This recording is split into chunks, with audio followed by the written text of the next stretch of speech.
And we all know that this bonding originates from the heart. And I'm so glad that we had a lot of positive energy this afternoon.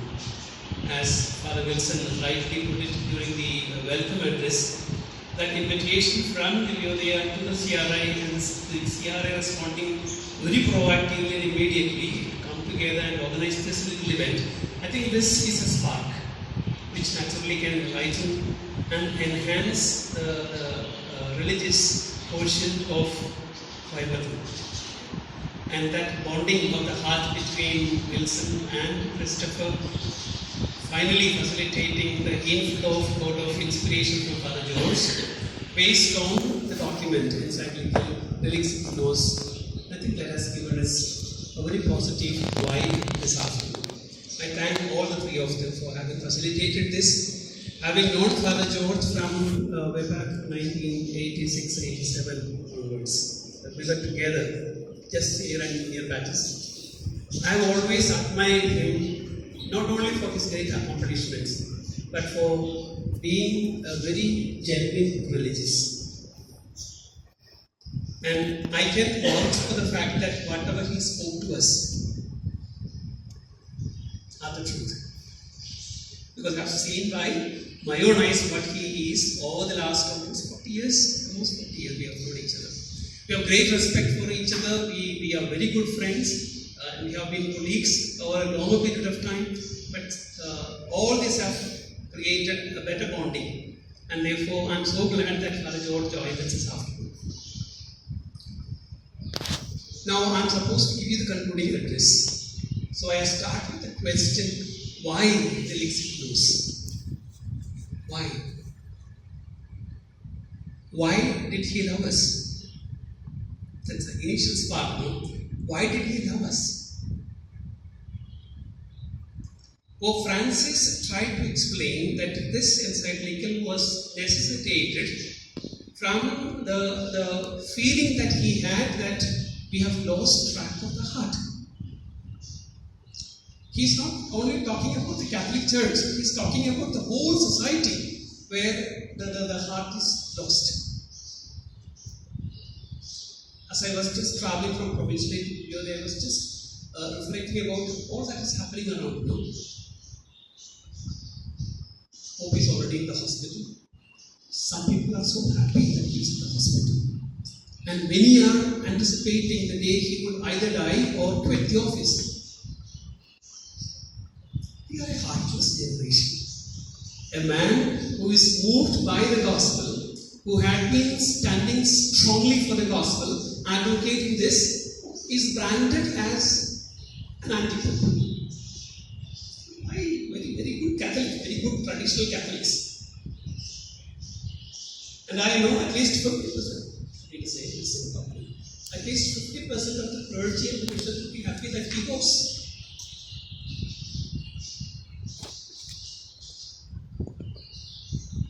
Now, on the other side, we encounter a lot of people and experiences which seem to be heartless. Now, for example, on the international scene, we have this great man who was speaking all the time, Mr. Trump. And the Catholic Church was standing by him during the elections without actually realizing that he is anti-gospel. Now, some of you recall that day when he actually took charge of the office, and remember that woman bishop speaking up, Mariana. She had a heart among a lot of people who were heartless.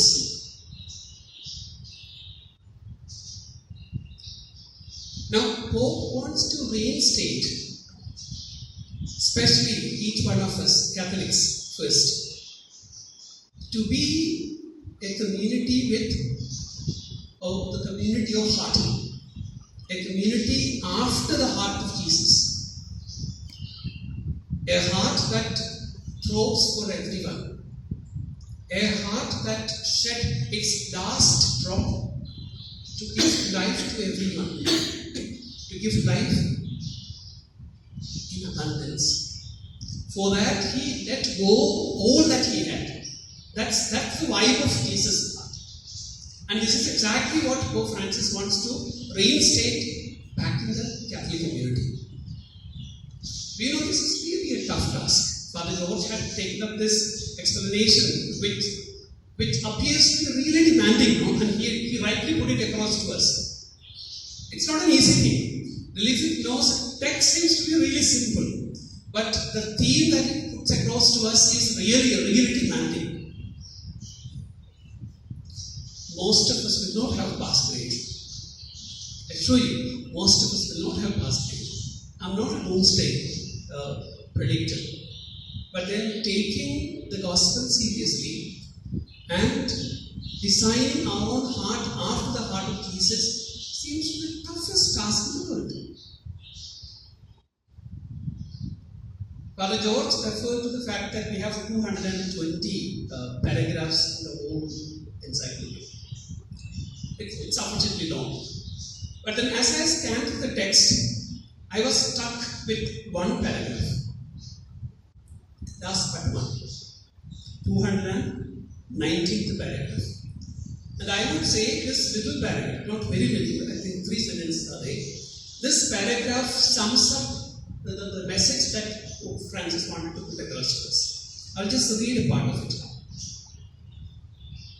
The church also needs that love, lest the love of Christ be replaced with outdated structures and concerns, excessive attachment to our own ideas and opinions, and fanaticism in any number of forms, which end up taking the place of the gratuitous love of God that liberates, enlivens, brings joy to the heart, and builds communities.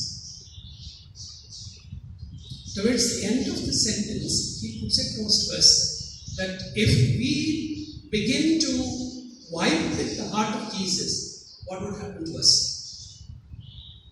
The test is already inbuilt into that sentence. Our heart should liberate. Not only ourselves, everyone who comes in touch with us, we should be a liberating presence. Our heart should be a liberating heart. Our presence should be an enlivening presence. Wherever we are, we must wipe with others. And the joy that we have from the gospel should be communicated. In other words, we must be joyous, and people who associate with us also should become joyous. They should have an enlivening life. Brings joy to the heart of myself and the others. And finally, if my heart wipes with the heart of Jesus, then I should be an instrument that builds up communities. I should be a person of communion. Yeah, this is an invitation to every one of us that is Dilexit Nos brings. That we should be a liberating, enlivening, joyous, and capable of building up communion or communities wherever we are, whatever we do. Dear sisters and fathers and brothers, we have had our own experiences of love, right? At one stage or the other, we would have been through this experience of love. At least you would have had a little crush when you were a teenager. Remember, when you approached the person with whom you had the crush, you had a pounding heart, right? You had a pounding heart. Cannot deny that. Now the question would be, as we approach the Lord, does our heart pound? Ever? If it doesn't, we are yet to vibe with Him. We are yet to have a little crush for Him. Can we put our heart back on track to have a little vibe with the heart of Jesus? A heart that loves, a heart that sacrifices itself, a heart that exists for the others till the last drop of blood. This is possible. I wish you the best. I thank once again Father Wilson for having taken up this initiative to convene this little gathering to have a serious discussion on this latest encyclical from Pope Francis. Whether he moves out of the scene or not, I'm sure that his influence is going to stay. That's a hope I have. And I'm sure that his influence in the form of this positive vibration for the gospel and for the Lord himself will naturally enliven every one of us.